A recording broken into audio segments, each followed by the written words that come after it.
SMT Nation, we back, and we're going to be doing a deep dive on this article from PC Mag. This is going to cover a couple of different angles of what we do here on the channel.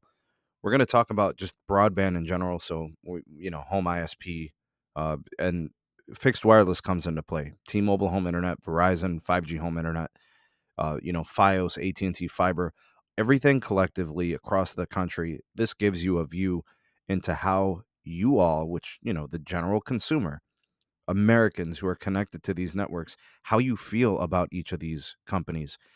Comment down below at any time during the video if you agree or disagree with the sentiments of the masses, and tell us about your experiences. Share with us some of the things you've seen from some of these companies, and this should be for a very interesting comment section in this video. All right, so let's take this apart here. PC Mag, this is Ben Gottesman, dated August 1st, 2022, time of this recording. Stuck without choices and fast internet service providers? Not anymore. New wireless and satellite-based alternatives can easily compete with traditional ISPs. Dennis, the homie, may not be a fan of what is going on here, or maybe he is. He's a fan of competition. I don't. He doesn't view the technology as being on the same wavelength. So let's take a look here at some of these results. All right, for starters, the same troubles are haunting Americans across the country. According to this Pew Research study, nearly 1/4 of respondents from rural areas, 24%, say access to high-speed internet is still a major problem in their communities. 1 out of 4 folks still have trouble getting high-speed internet in rural America. Unfortunate, but true. It says here only about 1 in 8 urban respondents said the same. So just simply by being in the rural setting, you double your likelihood of having trouble getting high-speed connectivity. Moving on here, it says the number of suburban respondents with access problems is even lower, coming in at 9%.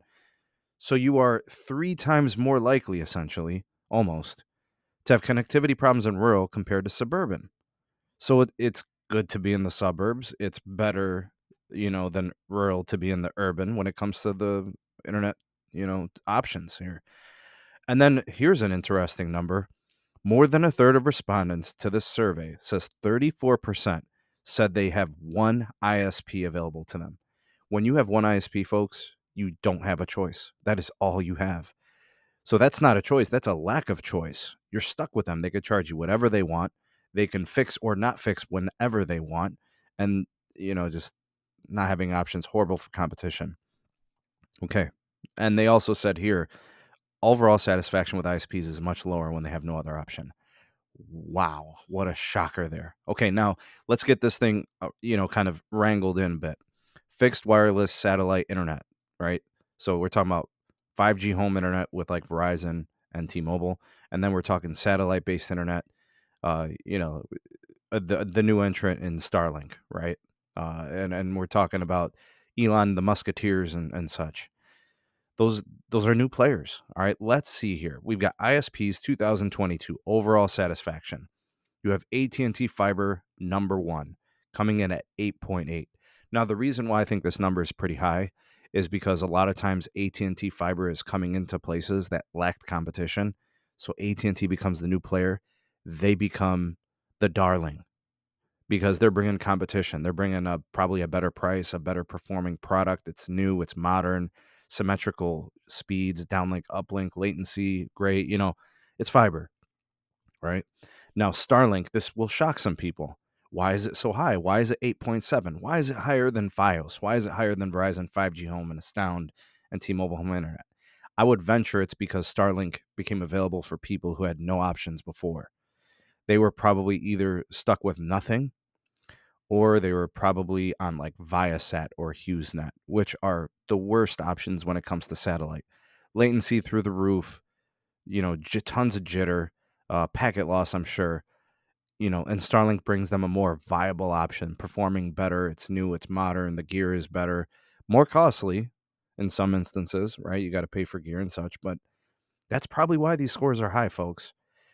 So when you look at like Verizon Files, for example, 8.2, that's a pretty high rating. I think 6.9 was the average across the nation.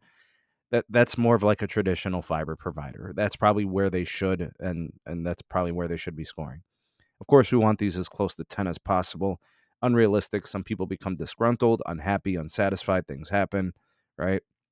Now you see Verizon 5G Home is not too far behind. Very close, right? 8.2, 8.1. Now the Verizon 5G Home Internet, I think it's the same type of situation as the AT&T Fiber and the Starlink.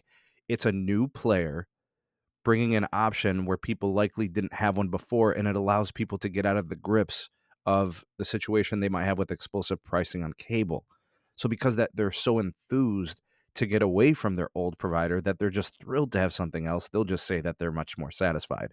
And of course, Verizon 5G Home doesn't do explosive pricing after a year, right? They lock in for 2 or 3 years, and in all likelihood, due to competition, they probably won't change the pricing. If anything, they might have to come in a little bit lower at a future time should cable decide that they want to change the structure of their business and become more competitive. Now, here's T-Mobile Home Internet, not too far behind Verizon 5G Home, right? Coming in at 7.7, 8.1. Why is T-Mobile a little bit behind compared to Verizon 5G Home? I think there's a couple of factors there. Number one, I think Verizon's quality of networking is just generally better.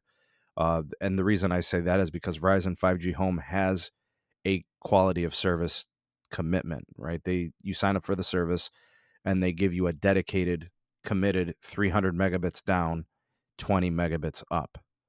So because of that, and because they'll guarantee that, and they'll give it a QCI and a quality of service commitment, I think there's some of that is in play.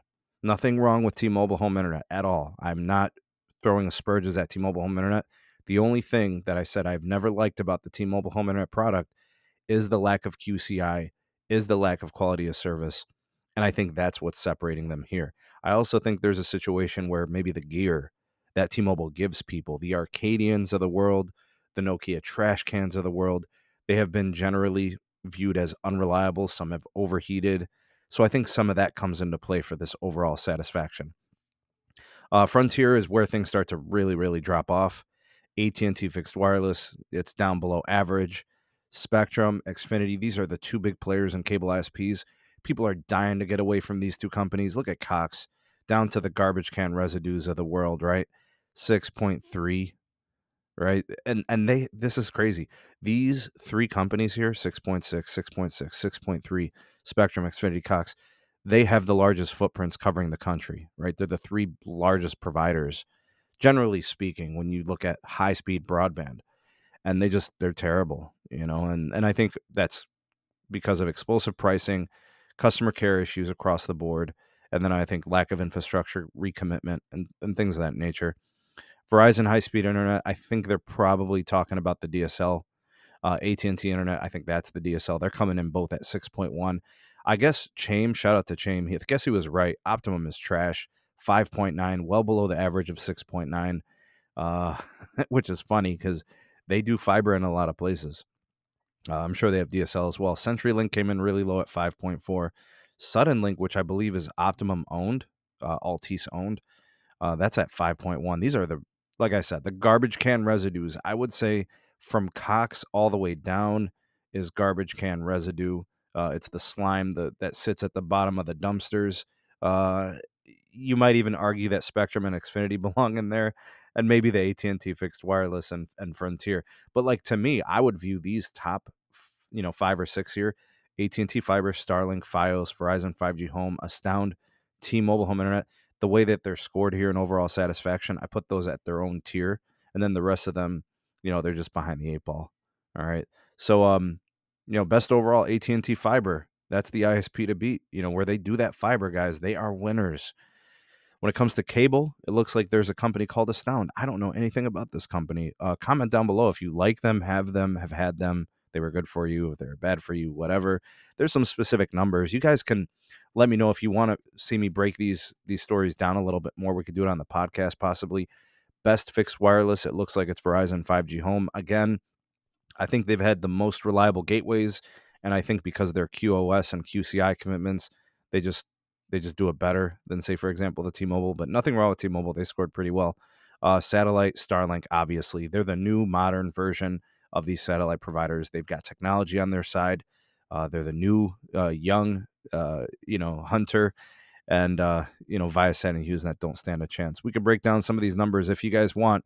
Let me know what you want to see. I'll link this anyways if you guys want to tear it down and do some reading on your own. But if you want to see this on a podcast, like this video and comment down below and tell me what you want to see and when you want to see it. We could do that for you guys for sure.